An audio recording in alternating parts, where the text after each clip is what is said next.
Boa tarde a todos e a todas. Quero agradecer ao Telesaúde e à Coordenação de Saúde Bucal por mais um convite para transferir um pouquinho do conhecimento que eu sei, do pouco conhecimento que eu sei para vocês. Nós já falamos algumas outras vezes e talvez estejam algumas pessoas que já me ouviram falar. Eu vou falar sobre uns portadores de doenças hematológicas que para mim é muito caro, esses pacientes, essas pessoas, pela dinâmica de vida que eles têm, pela história de vida que eles têm, pela história social que eles têm, pela história de saúde, ao acesso aos serviços de saúde pública que eles têm. E para que vocês atendam com segurança essas pessoas. Bom, em primeiro lugar, vamos falar da rotina dessas pessoas que são portadores de doenças hematológicas. A primeira rotina que começa quando é uma doença hereditária já é na infância. Essas crianças têm sequelas, essas crianças têm limitações de atividades, essas crianças passam a ter contato com os pérfuro-cortantes, ou seja, as injeções, os exames de sangue, na mais tenra idade. Então isso vai causando nessas pessoas uma sensação de fragilidade humana, porque elas pensam o seguinte: eu sou dependente do outro. E realmente ela é dependente do outro, ela é dependente do serviço público de saúde na maioria das vezes, porque as condições sociais impõem o acesso ao serviço público.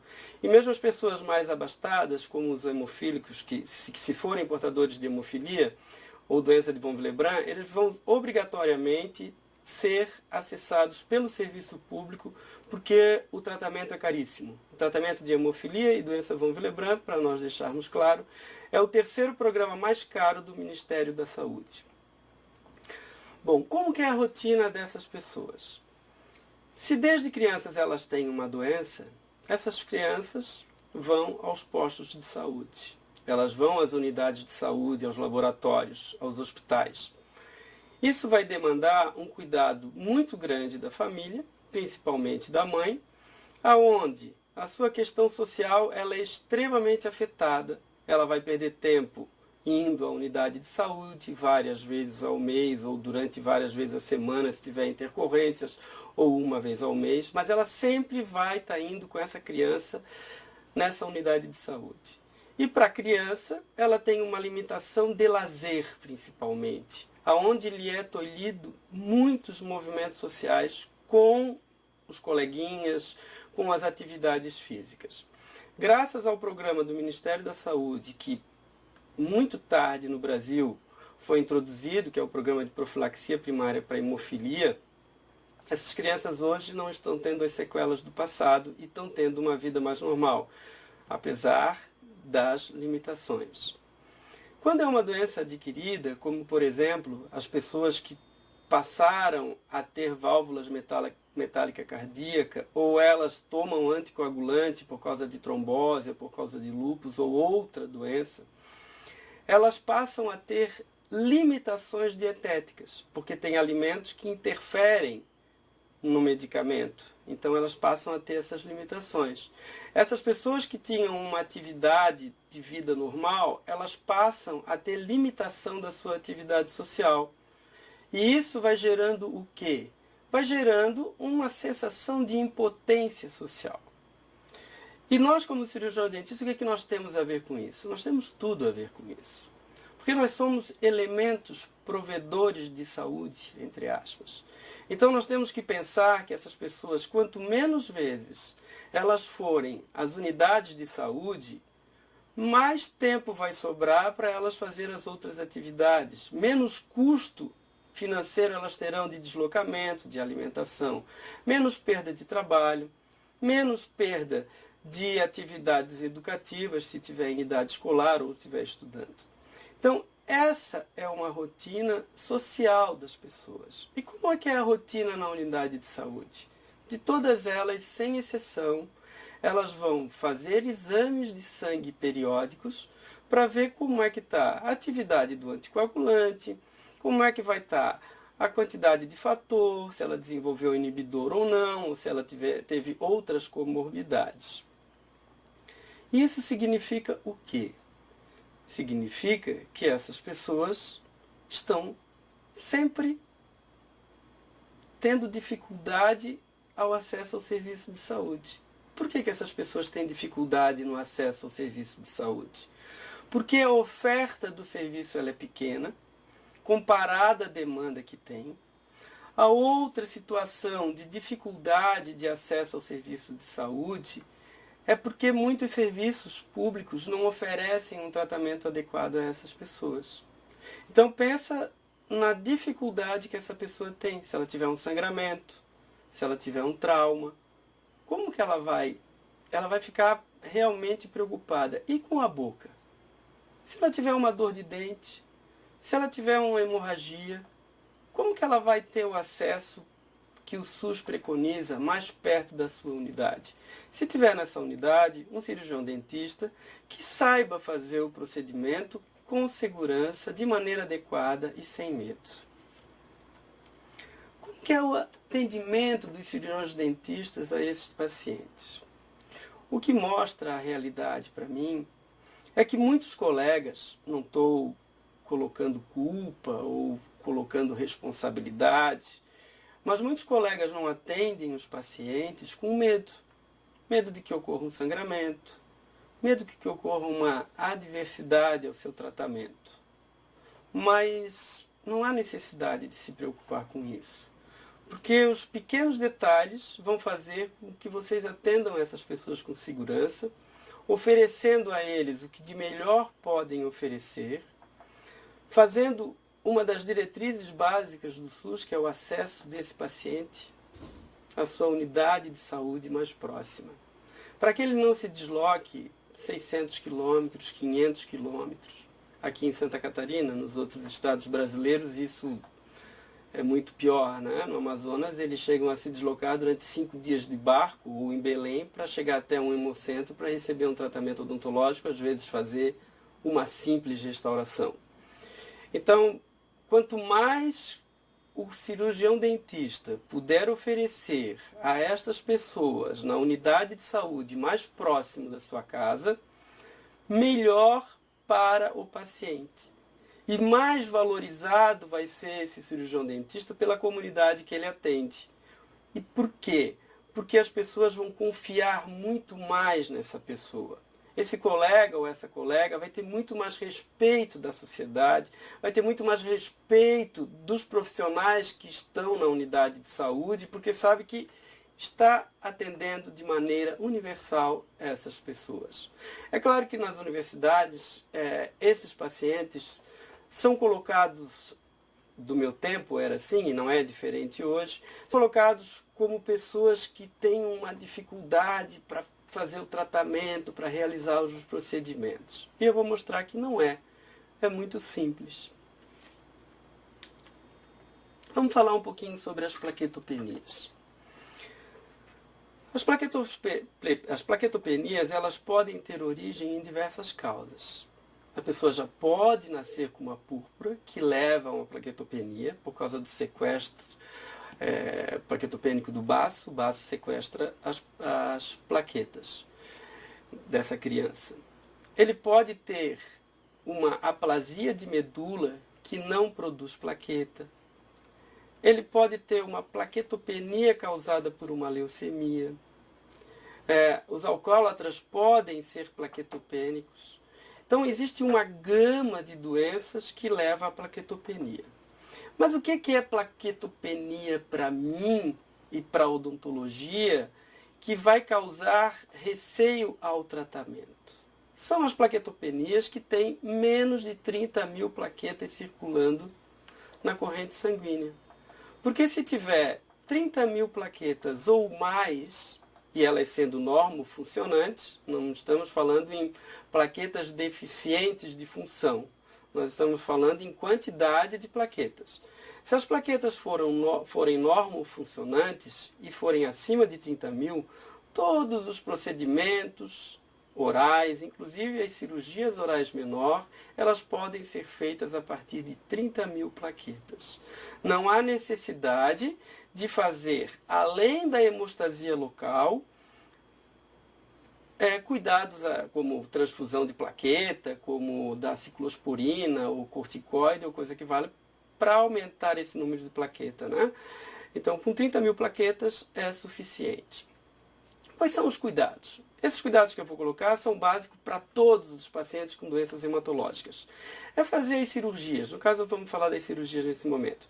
Fazer as cirurgias com o menor grau de traumatismo, fazer anestesia cuidadosa, ter um planejamento cirúrgico, ter a radiografia em mãos antes de fazer o procedimento cirúrgico, fazer com que o paciente tenha o recurso durante a semana se ele tiver uma hemorragia, ou seja, você está na unidade de saúde ou um colega esteja na unidade de saúde. Não fazer essas cirurgias no final de semana, numa sexta-feira ou véspera de feriado ou quando você vai sair de férias. Se for um dente multiradicular, faça a odontodissecção e tire raiz por raiz para evitar o menor trauma. Após a cirurgia, o de sempre. Curetagem do alvéolo, remoção do tecido de granulação, irrigação com soro fisiológico, agente hemostático local, sutura e as recomendações de sempre. Um cuidado que tem que ter com esses pacientes que têm plaquetopenia, se ele está tomando ciclosporina, é sempre orientar a escovação e demonstrar para ele o cuidado que ele tem com a escovação para não ter hiperplasia gengival. Ele vai ter uma leve hiperplasia gengival, mas se tiver placa bacteriana, ele vai ter um aumento muito grande dessa hiperplasia. Então, os cuidados com a higiene devem ser referendados. Se ele já estiver tomando prednisona, ou seja, um corticoide, nunca prescreva corticoide para ele por qualquer motivo, porque ele já está tomando corticoide. Então, são os cuidados que tem que ter com esses pacientes, basicamente. Se esse paciente é plaquetopênico e ele apresenta manchas roxas na pele, ou ele está com hematomas, você tome cuidado, porque ele pode estar um momento de rompimento capilar e poucas plaquetas. Então, espera passar essa fase e depois faça os procedimentos cruentos. As raspagens coronaradicular podem ser feitas. Restauração, então, não há problema nenhum. Se tiver uma prótese traumatizando, tira esse trauma. Então, com esses pacientes, essa é a situação que tem que cuidar mais. Não precisa um paciente que chega na unidade de saúde com 35.000 plaquetas, 30.000, 50.000 plaquetas, pedir para o médico se você pode fazer o procedimento, ou pedir para ele para aumentar o número de plaquetas através de uma transfusão. Não há necessidade disso. Pode ser feito sem o menor problema. Hemofilia. A hemofilia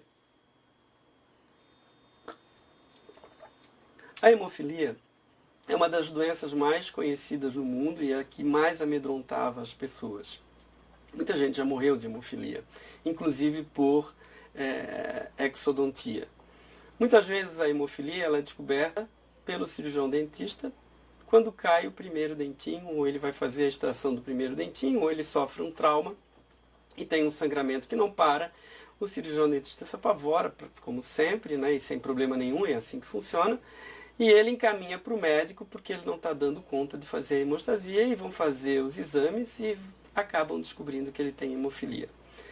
Hemofilia A é a deficiência do fator 8, hemofilia B, a deficiência do fator 9. Ela se divide em leve, moderada e grave. Com menos de 1% de fator de coagulação circulante, ela é considerada grave. Com de 1% a menos de 5%, ela é considerada moderada.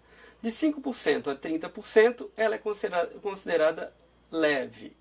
Tanto hemofilia B como hemofilia A. As características da hemofilia são sangramento em articulações. Esse sangramento em articulações, eles são prevenidos com a infusão de fator, que é o que eu falei há pouco. O programa de profilaxia em hemofilia que foi implantado pelo Ministério da Saúde, onde esses pacientes tomam fator 3 vezes por semana, em média. Com isso, eles têm uma quantidade de fator de coagulação adequada na circulação sanguínea, que os faz ter uma vida relativamente normal. Ele pode fazer atividade física, ele vai trabalhar, ele vai estudar e dificilmente ele vai ter problema nas articulações. O problema da profilaxia é que ela, com o número de infusão de fator maior, ela vai aumentar a possibilidade de ter inibidor do fator de coagulação. Se ele tem inibidor do fator de coagulação, o fator não funciona e ele tem que fazer uma ponte para poder ter a coagulação adequada com um custo mais alto para o sistema de saúde. O paciente hemofílico, na odontologia, ele vai sangrar geralmente por gengiva se tiver um processo inflamatório. Gengiva sadia em qualquer tipo de doença hematológica, ela não sangra sozinha. Ela só vai sangrar se tiver solução de continuidade ou um processo inflamatório. Nos pacientes hemofílicos, os cuidados que tem que ter, claro, o planejamento cirúrgico adequado. Se ele for um paciente que leve, moderado, mesmo grave, você pode usar o ácido tranexâmico via oral. A dose recomendada pelo Ministério da Saúde é de 15 a 20 miligramas. Geralmente eu uso 20 miligramas quilo-peso paciente. Essa dose ela é dada a cada 8 horas, iniciando 24 horas antes do procedimento. Então, quando você fizer os cálculos e achar que ele vai ter que tomar 5, 6 comprimidos a cada 8 horas do ácido tranexâmico de 250 miligramas, não se apavore, porque é isso mesmo. A quantidade de ácido tranexâmico que ele vai ter que tomar para diminuir a fibrinólise e não ocorrer o sangramento é essa mesmo. É necessário que seja essa dose. 20 miligramas quilo-peso. Alguns cuidados que não se pode prescrever o ácido tranexâmico. Paciente com hematúria. Paciente com hematúria, o sangramento urinário, não se prescreve, porque tem um problema ocorrendo no rim dele. Então, o que acontece? Sempre que você for prescrever o ácido tranexâmico, esse paciente ele tem possibilidade de pegar no hemocentro. Por que ele tem possibilidade de pegar no hemocentro? Porque o ácido tranexâmico ele tem um custo muito inferior ao fator de coagulação. Claro que essa crise política e principalmente econômica que o Brasil está vivendo, há uma dificuldade no ácido tranexâmico nas unidades de saúde e nos hemocentros, mas sempre prescreva o ácido tranexâmico.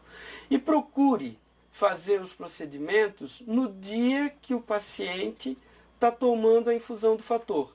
Se ele toma as segundas, quartas e sexta, procure agendar esse paciente às segundas, quartas e sexta, porque você vai ter um paciente que não vai sangrar quando você fizer os procedimentos cirúrgicos.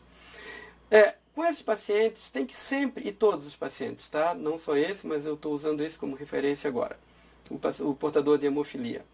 Todos esses pacientes, as próteses e restauração têm que ser muito bem adaptadas, porque excesso vai levar a acúmulo de alimentos ou acúmulo de bactérias, provocando processo inflamatório e ele vai ter um sangramento. Não vamos provocar iatrogenia com os nossos trabalhos. Vamos fazer os nossos trabalhos sempre de maneira adequada para não provocar iatrogenia no paciente.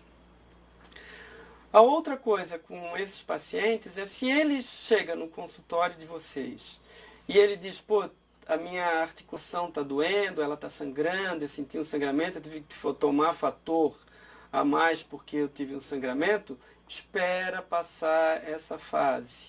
Por quê? Porque o risco de sangramento é maior. Os cuidados cirúrgicos são os mesmos, todos os tratamentos esses pacientes podem e merecem receber.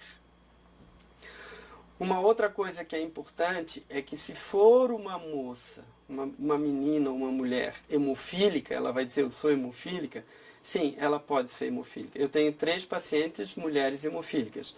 Elas são leves ou moderadas, mas tem que ter os cuidados.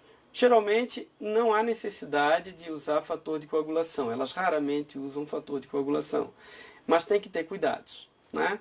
Ela tem uso de ela tem hemofilia, tem que se usar o ácido tranexâmico para fazer procedimento cirúrgico. A doença de von Willebrand. A doença de von Willebrand, ela se assemelha muito à doença hemofilia. As características são mais ou menos as mesmas, mas ela tem uma diferença muito grande e muito importante para nós. Ela dá tanto em homens quanto em mulheres, ela pode ser adquirida ou ela é hereditária, mas para nós o mais importante é que a característica da doença de von Willebrand é o maior aumento de sangramento mucoso. Nós trabalhamos em mucosa. Então, a probabilidade de sangramento nesses pacientes na mucosa por um processo inflamatório ou uma cirurgia periodontal, por exemplo, ela é maior. Os cuidados que nós temos que ter com esses pacientes são os mesmos cuidados que nós temos que ter com os pacientes de hemofilia ou outros portadores de outras doenças hematológicas. Os pacientes de doença de von Willebrand têm uma situação que eles podem usar um produto chamado DDAVP, que o DDAVP é um hormônio análogo à desmopressina. Ele é dado a 0,3 micrograma por quilo via submucoso, mas isso o médico faz a primeira parte, depois você pode prescrever, se você tem habilidade em como ver a reação, porque a primeira infusão, se ele nunca tomou DDAVP e ele é responsivo ao DDAVP, ele vai ter que estar tomando esse DDAVP numa unidade com alguém que entenda das reações que ele pode ter. Rubor, aumento de temperatura, aumento de batimento cardíaco e a necessidade de colher o sangue antes da infusão e depois da infusão do DAVP, para ver se a quantidade de fator de von Willebrand circulante é adequada. Isso eu acho que é mais correto que ele faça num hemocentro ou em um laboratório ou uma unidade de saúde que disponha de profissional habilitado para fazer esse controle. Ele sendo responsivo ao DDAVP, pode-se usar o DDAVP em vez de usar o fator de coagulação para fazer a cirurgia. Uma coisa que eu quero chamar a atenção é que a anestesia a tronco alveolar inferior, para os mais antigos, a ptérigo-mandibular, essa anestesia sempre, obrigatoriamente, ela deve ser precedida, ela deve ser feita precedido a infusão de fator de coagulação. A infusão do fator de coagulação, ela varia entre 40% e 80%. Se ele toma a dose diária, a dose semanal dele de fator, você não precisa se preocupar só com essa anestesia. Todas as outras anestesias, não há necessidade de tomar fator de coagulação. Por que que eles têm necessidade de tomar o fator de coagulação? Ao transpassar a agulha nos tecidos, nós podemos romper um vaso e ter um extravasamento sanguíneo e ter obstrução das vias aéreas superiores. E isso pode levar à morte. Então, o cuidado com a anestesia é só esse. A técnica infusão lenta, sem traumatizar, a técnica preconizada da anestesia. Esse é o cuidado que tem que ter. Os anticoagulantes orais. A população brasileira ela está envelhecendo e as pessoas de mais idade, principalmente com vida sedentária, alimentação inadequada, os hipertensos, eles podem ter acidente vascular cerebral, pode ter algumas outras doenças que vão levar a tomar o anticoagulante oral. Esse anticoagulante oral, dentro da faixa terapêutica, de 1,5 a 3,5, todos os procedimentos cirúrgicos na odontologia podem ser feitos sem necessidade de suspender o anticoagulante oral. Porque é muito mais simples resolver uma hemorragia do que se o paciente tenha um trombo cerebral, por exemplo, ou um trombo cardíaco, ou um trombo pulmonar, e levar à morte ou ter uma sequela indesejada. Não há sangramento exagerado dentro desse índice terapêutico. As cirurgias são feitas normalmente, os agentes hemostáticos que nós lançamos mãos são adequados, sendo que o cuidado sempre, não deixar tecido de granulação no alvéolo. Porque se você deixa tecido de granulação no alvéolo, o risco de sangramento é muito maior. Não vamos confundir os anticoagulantes orais com os antiagregantes plaquetários. Os anticoagulantes orais, eles vão trabalhar na cadeia de coagulação. Eles vão dificultar a coagulação sanguínea, porque esses pacientes eles hipercoagulizam. Mas o antiagregante plaquetário ele vai agir nas plaquetas, que é a hemostasia primária. A hemostasia secundária é a que ocorre nos fatores de coagulação. Os antiagregantes plaquetários. A aspirina é o mais famoso deles e o mais usual. Ele é usado para quê? O nome já está dizendo, para que as plaquetas não façam a agregação, elas não produzam grumos, ou seja, evitar que a hemostasia primária ocorra para evitar que pequenos coágulos ocorram via capilar. A função do antiagregante plaquetário é esse, evitar que as plaquetas façam grumos, ou seja, que a hemostasia primária não ocorra, ou ela ocorra com mais dificuldade, porque as pessoas que necessitam desse antiagregante plaquetário, elas produzem uma hemostasia primária em maior velocidade, em muito mais intensidade. Por isso, se ele estiver até tomando 400 mg dia, não tem necessidade de suspensão do antiagregante plaquetário, ou seja, ele está dentro do índice terapêutico de uso, então você pode fazer os procedimentos nesse paciente, sem problema nenhum. A característica desses pacientes é sangramento em capilares. Pacientes com válvulas metálicas cardíacas. Essa é outra situação que nós deparamos. Eles não são doentes hematológicos, mas eles são doentes cardiopatas graves, severos, mas eles tomam anticoagulantes orais. Eles tomando anticoagulantes orais, os mesmos cuidados que tem que ter com esse paciente os cuidados que você tem que ter com o paciente que toma o anticoagulante oral. Sendo que tem uma característica, ele é altamente propenso a ter endocardite bacteriana. A endocardite bacteriana é uma das maiores causas de internação em UTI no Brasil. Por quê? Porque esses pacientes que têm endocardite, eles vão necessariamente para uma UTI, para, na maioria das vezes, ter que trocar a válvula. E se não tratada, pode levar a óbito. Então, a antibiótico-terapia profilática nesses pacientes é indispensável.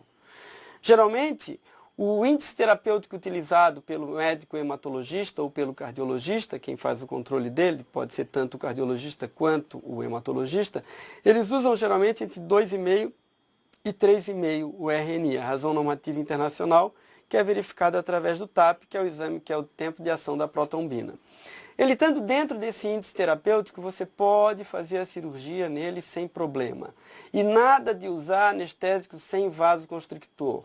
Usa anestésico com vasoconstrictor, por quê? Porque o anestésico com vasoconstrictor ele tem maior eficácia e ele não vai provocar dano ao paciente. Você vai ter o silêncio operatório adequado e sem problema nenhum. Não se usa sem vaso, não há necessidade de usar sem vaso.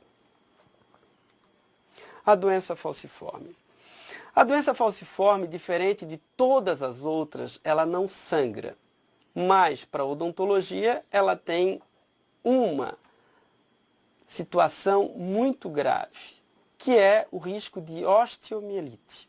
Esses pacientes têm um risco de osteomielite, alguns autores colocam 600 vezes mais do que um paciente que não tem essa doença. O que é a doença falciforme? A doença falciforme é a hemácia em forma de falciforme, em forma de uma foice. Essa doença, ela faz com que a hemácia não absorva o oxigênio de maneira adequada. Ela não absorvendo o oxigênio de maneira adequada, os tecidos não são irrigados com oxigênio de maneira adequada. E com isso o processo de cicatrização neles é mais difícil. Essas pessoas elas têm alteração de face por causa do crescimento ósseo diferente. Na odontologia, uma outra coisa que é muito importante, o paciente chega com dor, eles têm crises álgicas. Se esse paciente chega com dor no consultório odontológico, vamos dizer molar, e esse molar é rígido, você radiografou, ele não tem nada ali que ele está com dor, o que pode ter acontecido? Um trombo no ápice radicular, que levou a uma necrose pulpar e uma pulpite asséptica. Ou seja, há necessidade de abrir o dente e fazer a posterior endodontia. Esses pacientes é indicado também o uso de antibiótico terapia profilática, porque esses pacientes eles têm risco de endocardite bacteriana. A anestesia. Como eles têm uma menor quantidade de aporte de oxigênio nos tecidos, se você der uma anestesia isquêmica nesse paciente, você pode levar a necrose tecidual. Diferente nos pacientes que têm problemas de coagulopatias, tanto hereditárias como adquiridas. Se você provocar uma isquemia através da anestesia, ele não vai ter necrose tecidual ali, porque ele tem uma quantidade de sangue circulante muito maior, é muito mais vascularizado a região dele do que o paciente com doença falciforme. A outra coisa que é importante nesses pacientes é cuidar com as meninas, principalmente, por causa da vaidade, que é natural. E elas, como têm um pouco mais baixa estatura, elas têm às vezes uma deformidade facial, mordida classe 3, mordida aberta anterior, por causa do crescimento inadequado do osso, o indicado é fazer um tratamento ortopédico associado ao tratamento ortodôntico. O tratamento ortodôntico ele não vai ter a eficácia adequada porque a necessidade que tem é modelagem óssea. Então, o tratamento ortopédico associado ao tratamento ortodôntico se consegue um melhor resultado.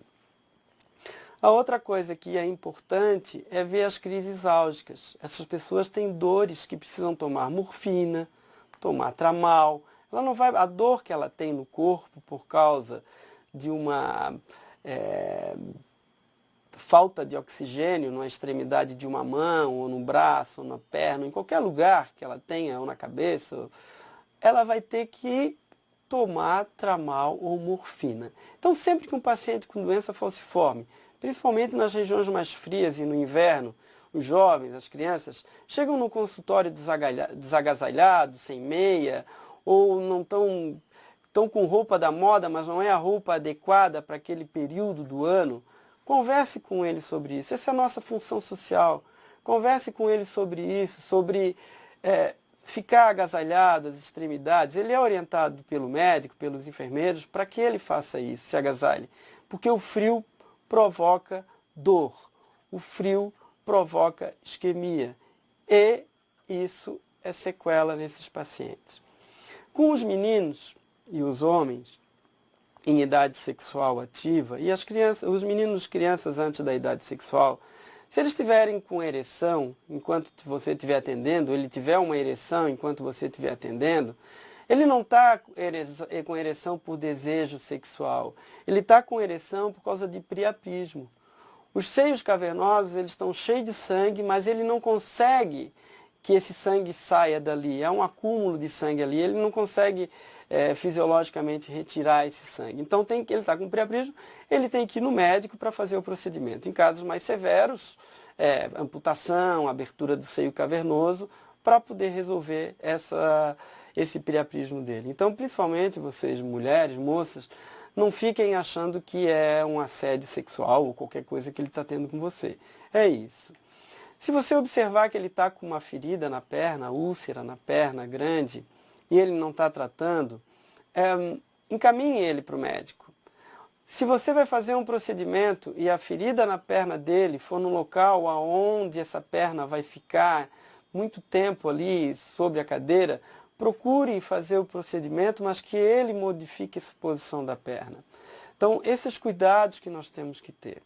Quando for fazer a cirurgia, limpe bem a cavidade do alvéolo para não deixar espícula, esquílula, suturar bem, para evitar o risco de osteomielite. Então, essas são algumas das situações que esses doentes apresentam. Uma coisa que é muito importante é não ter medo. Não tenha medo de atender. Faça o que você pode fazer. Se você tiver medo de atender esse paciente porque você não sabe, pergunte para um colega, pergunte para outro colega, mas não deixa de atender essa pessoa que lhe procurou, porque muitas vezes é o único recurso que ele tem.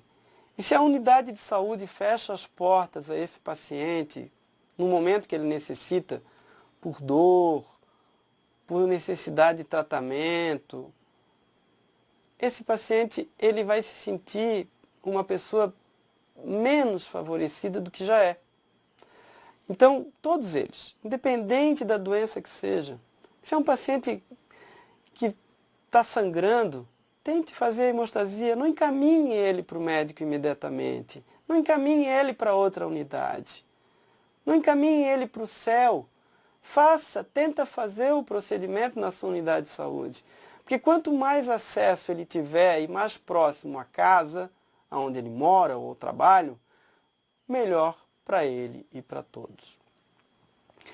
Outra coisa que eu acho muito importante no atendimento a esses pacientes é ouvir os pacientes. Como ele tem uma rotina de vida que não é igual à minha, não é igual à sua, ele tem uma rotina de vida que o coloca sempre em posição desfavorável social, ouça esse paciente, converse com ele, escute essa pessoa. Muitas vezes ele vai reclamar de muitas coisas, mas ele está precisando conversar. Porque muitas vezes nós somos as únicas pessoas que eles estão conversando. Talvez a família esteja desagregada, talvez ele se isolou socialmente porque teve dificuldade de fala quando teve um AVC ou algum problema, ou fica muito tempo internado em um hospital. Então ele tem necessidade, ele tem uma carência emocional, uma carência afetiva na maioria das vezes. Ouça as mães dessas crianças que chegam aos consultórios de vocês. Essas mães muitas vezes elas ficam desesperadas com um pequeno sangramento na boca, ou com um dentinho de leite que está nascendo, ou com um dente de leite que caiu. São situações que quanto mais orientação você der para essas pessoas, melhor. Eu quero deixar claro que com a migração para Santa Catarina dos outros estados e dos outros países, vocês vão ver muito mais pacientes adentrando aos consultórios de vocês com doença falciforme e todas essas outras doenças. A doença falciforme ela tem um outro detalhe, que ela é na camada social, ou seja, as pessoas mais desfavorecidas da nossa sociedade, que são os negros. Os negros eles vieram para o Brasil, na maioria das vezes, como escravos. E quando teve a libertação da escravatura, esses negros foram colocados sem direito social nenhum, eles não tiveram acesso aos meios de formação acadêmica, escolar, eles não tiveram acesso ao processo educacional desse país, eles não tiveram acesso à distribuição de renda adequada, que ainda não acontece nesse país. Então, a população negra é a mais afetada pela doença falciforme. Se ele já é desfavorecido socialmente, existe uma história de expoliação social com essa sociedade negra, e nós ainda não vamos atendê-los de maneira adequada, nós estaremos perpetuando sempre um problema. Então, quanto mais acesso essas pessoas tiverem, mais dignidade humana nós estamos oferecendo. E nós, como cirurgiões dentistas, somos elementos formadores de opinião, nós somos elementos sociais importantes para transformar essa nação. Bom, eu vou abrir agora para perguntas e respostas. Eu deixei um tempo maior, ainda faltou alguns minutinhos para mim poder terminar a palestra, mas eu estou abrindo porque eu quero as perguntas e respostas de vocês para que agora nós possamos fazer um debate. Infelizmente, eu não posso vê-los nesse momento e nem vocês me ver, mas me ouviram e eu gostaria de ver de vocês as respostas. Mais uma vez, muito obrigado, que tenham uma ótima semana de trabalho. E vamos seguindo em frente, que solução temos para viver nesse planeta. A Maria mandou a dúvida assim: preciso de ajuda para fazer um protocolo para as unidades de atenção básica. Ela te pediu se você pode ajudar ela nisso. Maria, também tem um manual no Ministério da Saúde. Tu podes entrar no site do Ministério da Saúde, na biblioteca virtual, porque tem um manual sobre hemofilia e doença de von Willebrand e doença falciforme, que eu sou um dos autores por felicidade. E ali dá todas as explicações básicas de como proceder em todos os procedimentos. Tem um manual de doença de von Willebrand e tem outros manuais. Mas eu vou ficar muito feliz se tu mandar para mim o que tu deseja fazer, do que tu deseja, e vamos trabalhar em conjunto com o maior prazer. A Thaís perguntou se você poderia repetir a prescrição de ácido tranexâmico. Certo, Thaís. É 20 miligramas quilopeso, 24 horas antes do procedimento ele tem que tomar, ele não pode tomar no dia, ele começa a tomar 24 horas antes. Então 20 miligramas quilopeso, de 8 em 8 horas. Inicia-se 24 horas antes e se mantém até por 7 dias. Geralmente no 5º dia já pode haver a suspensão do medicamento, mas até 7 dias é que é o indicado, né? Surgiu mais uma dúvida aqui, Luiz, sobre a doença de von Willebrand. O hormônio que você citou pode ser usado no lugar do fator de coagulação? Pode. Se o paciente for responsivo ao DDAVP, ele pode ser usado em vez do fator de coagulação. Mas nunca se esqueça que sempre usa o ácido tranexâmico para evitar a hemorragia. Quanto mais aporte de antifibrinolítico, que é o ácido tranexâmico, quanto mais aporte de indutor do fator de von Willebrand, que na realidade o DDAVP ele faz isso, ele induz a migração do endotélio para a circulação sanguínea do fator de von Willebrand. Então, quanto mais você tiver isso, menos possibilidade de sangramento vai ter.